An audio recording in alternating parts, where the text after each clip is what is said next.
¿Alguna vez has oído hablar de Tito, el hombre que la Biblia casi no describe, pero que sostuvo a la iglesia cuando todo parecía desmoronarse? En el nuevo video de Virtude en Verso, revelamos la historia completa de este personaje olvidado, uniendo Biblia, textos apócrifos y tradiciones antiguas, un viaje silencioso, profundo y esencial para comprender el cristianismo más allá de los reflectores. Tito nació lejos de los reflectores de la historia sagrada, en tierras gentiles, probablemente en la región de Grecia o Macedonia, en un mundo moldeado por el Imperio Romano y los dioses paganos. Su nacimiento no fue anunciado por profetas ni registrado en genealogías sagradas, pero cargaba un peso invisible que solo el tiempo revelaría. Creció entre costumbres helénicas, escuchando mitos de Zeus, Apolo y Atenea, mientras Israel preservaba su fe en un Dios único. Tito no era judío.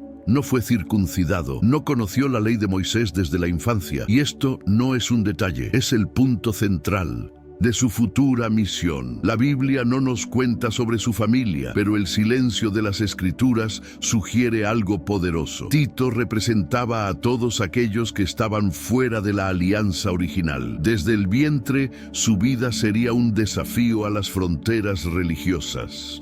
Mientras Jerusalén defendía la tradición, Dios preparaba en secreto a un hombre que probaría que la fe no nace de la sangre, sino de la gracia. Tito nació en un mundo dividido entre judíos y gentiles, y su propia existencia sería el puente vivo entre esos dos universos espirituales. Él no lo sabía, pero su nombre resonaría en cartas apostólicas, concilios silenciosos y decisiones que moldearían el cristianismo. Antes de ser discípulo, antes de ser pastor, antes de ser obispo, Tito fue solo un gentil, y eso, a los ojos de Dios, era exactamente el plan. En algún momento de su juventud, Tito se cruzó con un hombre que llevaba cicatrices en el cuerpo y fuego en los ojos, Pablo de Tarso. No sabemos el lugar exacto del encuentro, pero todo indica que ocurrió durante los viajes misioneros de Pablo por el mundo gentil. Para Tito, Pablo no era solo un predicador, era la personificación de un Dios que había roto los muros entre judíos y extranjeros. Al escuchar el anuncio de Cristo crucificado y resucitado, Tito fue confrontado por una verdad que no exigía sangre, linaje o rituales, solo fe. Él creyó, y ese detalle cambiaría para siempre la historia de la iglesia. A diferencia de Timoteo, Tito no fue circuncidado, y Pablo se aseguró de mantenerlo así, transformando su propia carne en un testimonio vivo de la libertad en Cristo. Tito comenzó a acompañar a Pablo, observando persecuciones, debates y milagros, aprendiendo que el evangelio no era cómodo, sino verdadero. En Tito, Pablo vio más que un convertido. Vio una prueba concreta de que los gentiles eran aceptados por Dios sin la ley. Su discipulado fue intenso, silencioso y práctico, moldeado más por los caminos polvorientos que por las sinagogas. Mientras otros discutían teología, Tito aprendía viviendo el conflicto entre tradición y gracia. Estaba siendo preparado no para discursos, sino para misiones difíciles. El joven gentil comenzaba a entender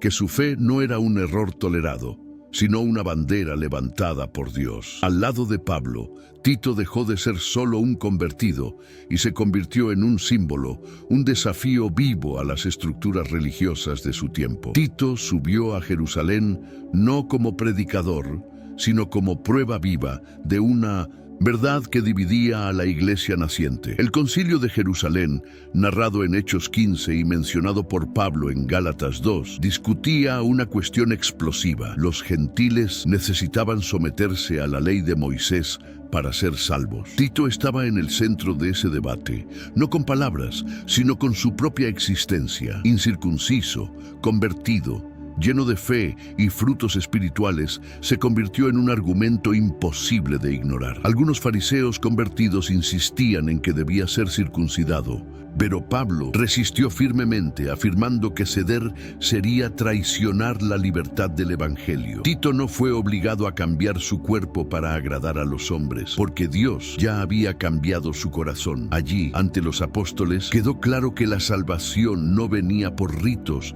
sino por la gracia de Cristo. Pedro recordó que Dios había dado el Espíritu Santo a los gentiles y Santiago confirmó que las Escrituras apuntaban a este plan desde los profetas. Tito salió de Jerusalén sin marcas en 1900, la carne, pero con una misión marcada en el Espíritu. Su fe había sido probada en el más alto tribunal de la iglesia primitiva y aprobada. Aquel gentil silencioso ahora cargaba una responsabilidad histórica: probar al mundo que Cristo no pertenecía a un pueblo, sino a la humanidad. El concilio no solo decidió el futuro de los gentiles, selló el destino de Tito como un obrero estratégico. No era solo discípulo de Pablo, era testigo vivo de una revolución espiritual. Después del concilio de Jerusalén, Tito dejó de ser solo un acompañante de Pablo y pasó a ser un enviado de extrema confianza. Siempre que surgía una iglesia herida, dividida o al borde del colapso, era a Tito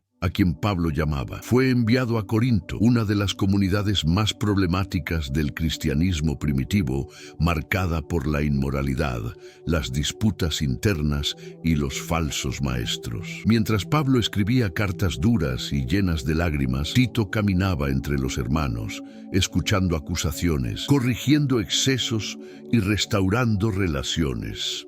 En 2 Corintios, Pablo habla de Tito no solo como colaborador, sino como alguien que compartía el mismo espíritu y cuidado por las iglesias. Tito no era un orador famoso como Apolos, ni un teólogo polémico como Pedro. Su fuerza residía en el liderazgo práctico, firme y compasivo. Sabía cuándo exhortar y cuándo consolar, cuándo ser duro y cuándo ser paciente. Las fuentes apócrifas y tradiciones antiguas sugieren que Tito poseía un temperamento equilibrado, capaz de lidiar con conflictos sin romper la comunión. Se convirtió en el rostro humano de las cartas de Pablo, aquel que transformaba palabras en acciones. Mientras algunos buscaban visibilidad, Tito aceptaba misiones invisibles, lejos del reconocimiento. Su ministerio era silencioso, pero profundamente eficaz. Dios lo moldeaba no para escenarios, sino para campos de batalla espirituales. Donde había caos, Tito era enviado. Donde había división, él llevaba orden. Así, sin hacer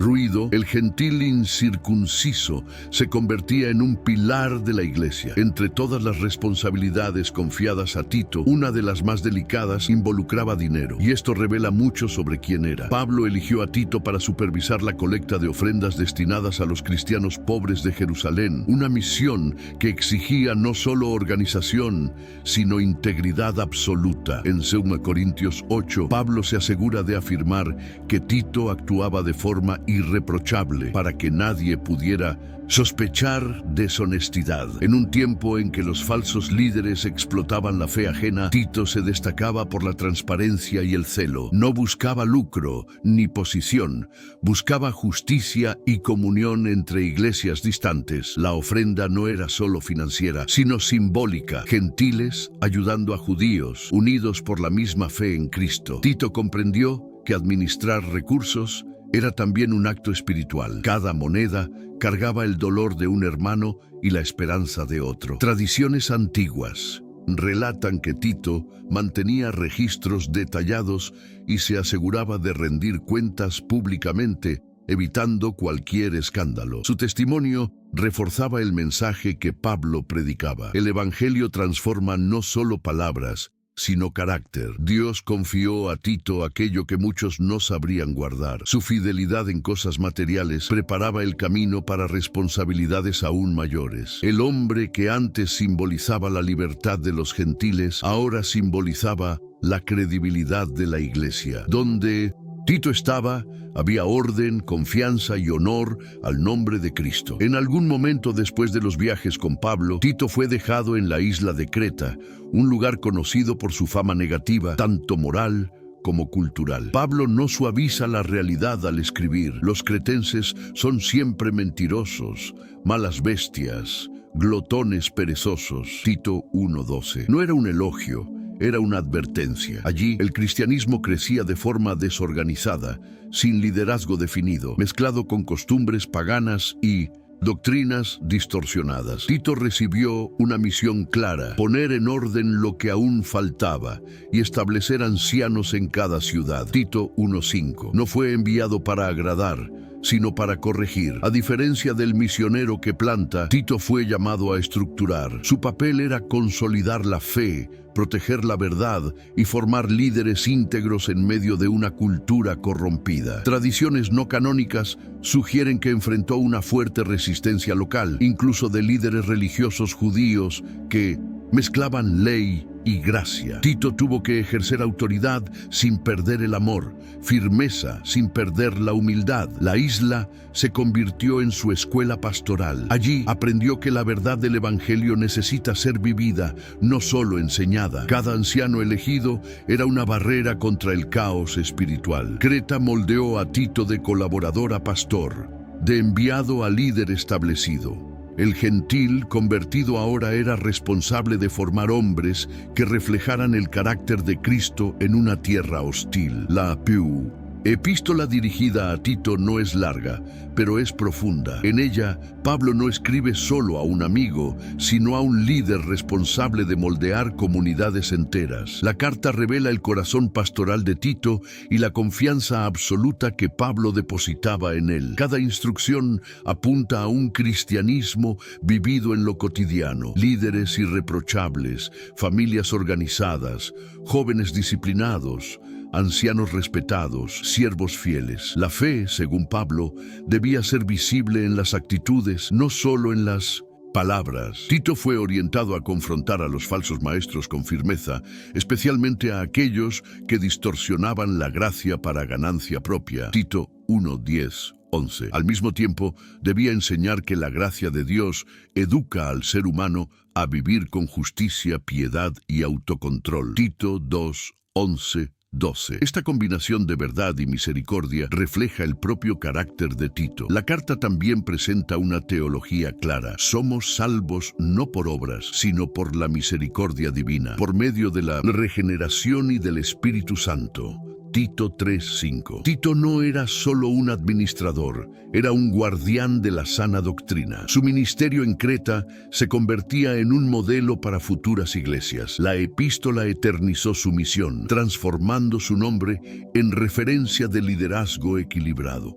Donde Tito lideraba, la fe dejaba de ser discurso y se convertía en testimonio vivo. Su vida mostraba que la doctrina correcta genera vida correcta y que la verdad, cuando es vivida, transforma culturas enteras. Después del periodo en Creta, Tito casi desaparece del registro bíblico directo, y ese silencio es tan revelador como las palabras. En 2 Timoteo 4:10, Pablo menciona que Tito había partido hacia Dalmacia, una región situada en la costa del mar Adriático. No se trata de abandono, sino de envío. Incluso en los últimos días de Pablo, cuando muchos lo dejaron por miedo o persecución, Tito es citado sin reproche. Esto sugiere fidelidad continua. Dalmacia era territorio gentil, culturalmente complejo y espiritualmente desafiante, el tipo de lugar donde Tito siempre fue más útil. Las escrituras no narran detalles de esa misión, pero tradiciones patrísticas afirman que Tito trabajó intensamente en la evangelización local, organizando comunidades cristianas en medio de la presión romana. La ausencia de relatos grandiosos refuerza el perfil de Tito, un obrero constante, no un héroe de escenario. Mientras algunos nombres resonaban en milagros públicos, Tito servía en el anonimato, sosteniendo a la iglesia en regiones periféricas. Este periodo revela una verdad dura. No todo llamado viene acompañado de reconocimiento histórico. Tito permaneció fiel, incluso cuando su nombre dejó de ser citado. No servía por memoria humana, sino por convicción divina. El silencio bíblico no disminuye su importancia, revela su madurez. Donde la iglesia necesitaba estabilidad, Tito era enviado. Donde el Evangelio necesitaba echar raíces profundas, él permanecía. Aunque el Nuevo Testamento no registra explícitamente el fin del ministerio de Tito, fuentes apócrifas, patrísticas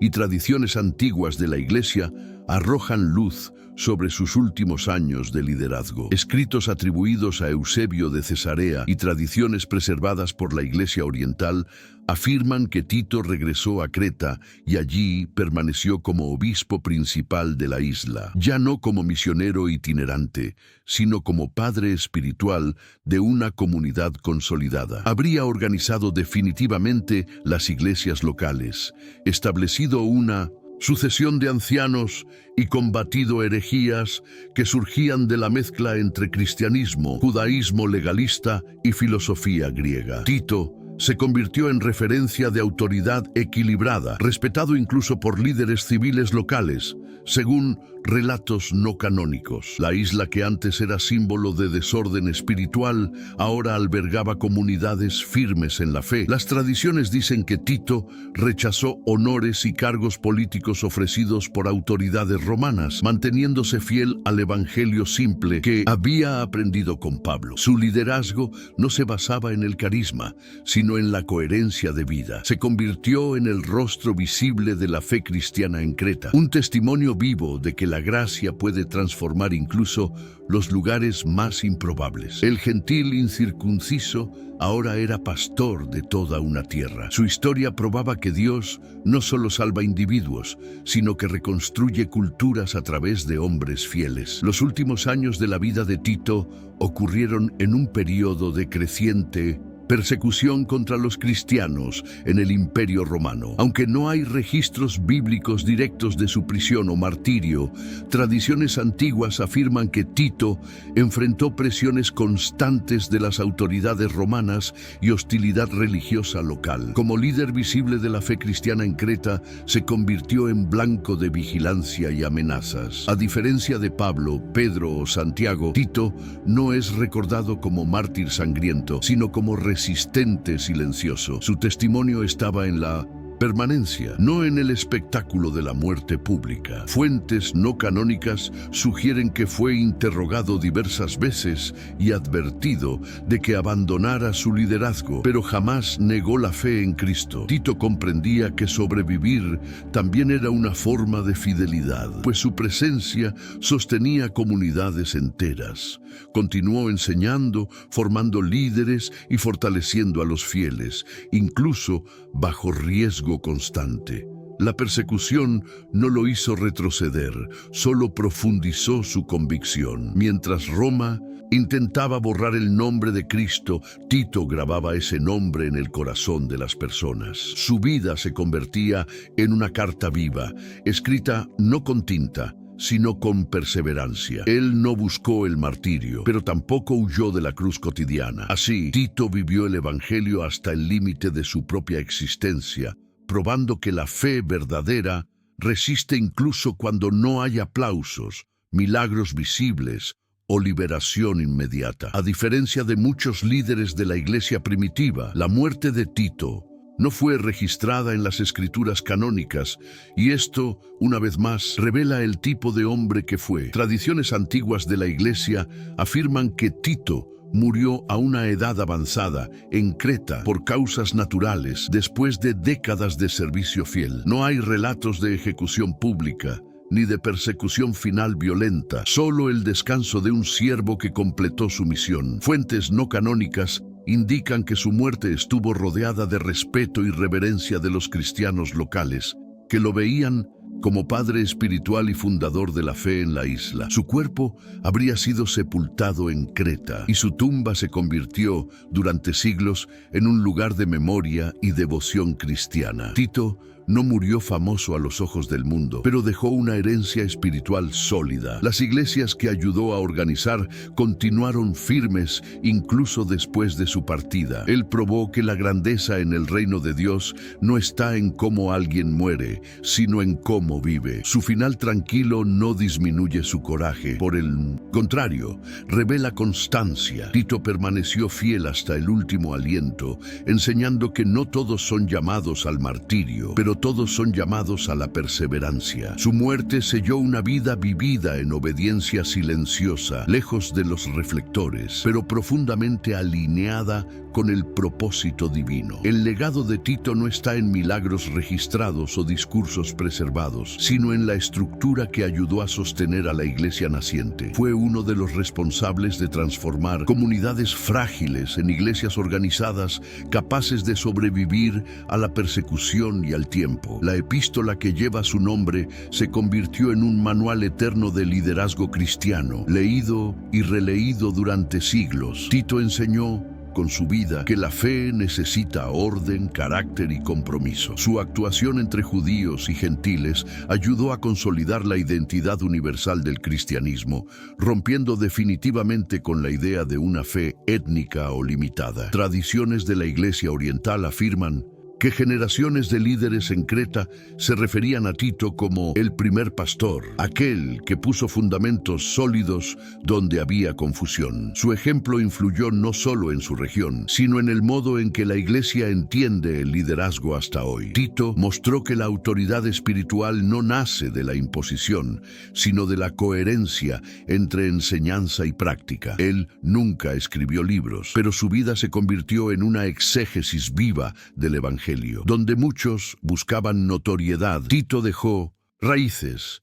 Su legado es invisible, pero esencial, como los cimientos de un templo. Sin Tito, la expansión del cristianismo gentil habría sido más frágil, más confusa y más vulnerable al error. Más que un personaje histórico, Tito se convirtió en un símbolo teológico poderoso dentro del cristianismo. Representa la victoria de la gracia sobre el linaje, de la fe sobre el ritual, del carácter sobre la tradición vacía. Su incircuncisión, tan discutida en los primeros años de la Iglesia, se convirtió en un hito definitivo. Dios no exige marcas en el cuerpo, sino transformación en el corazón. Tito encarnó la verdad que Pablo defendió con tanta vehemencia, que en Cristo no hay judío ni gentil, sino una nueva creación. Su vida fue usada como argumento vivo contra el legalismo y la exclusividad religiosa. Cada etapa de su jornada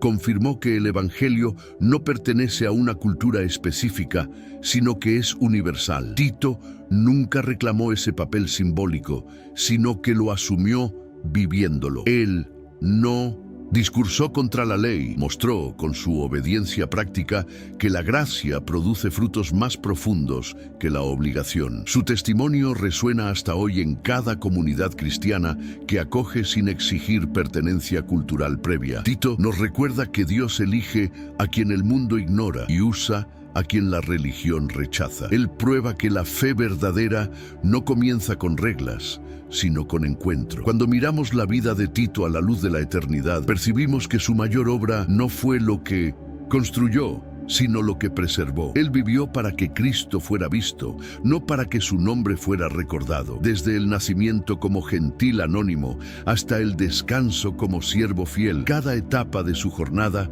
apunta a un Dios que elige, capacita y sostiene. Tito no dejó evangelios escritos, pero dejó iglesias firmes. No realizó señales espectaculares, pero sostuvo la verdad cuando parecía frágil. Su historia nos recuerda que el reino de Dios es edificado por hombres y mujeres que aceptan permanecer cuando otros se van. Ante la eternidad, Tito no es pequeño, es esencial. Su nombre resuena no por fama, sino por fidelidad. Él nos enseña que la fe verdadera no necesita aplausos para ser legítima. Al final de su camino, Tito entra en el silencio de la historia humana, pero permanece vivo en la memoria espiritual de la Iglesia. Su vida proclama, sin palabras, que la gracia alcanza, transforma y envía, y que, al final, Dios no pregunta cuán visibles fuimos, sino cuán fieles permanecimos. La vida de Tito nos enseña que la fidelidad vale más que la fama y que servir con constancia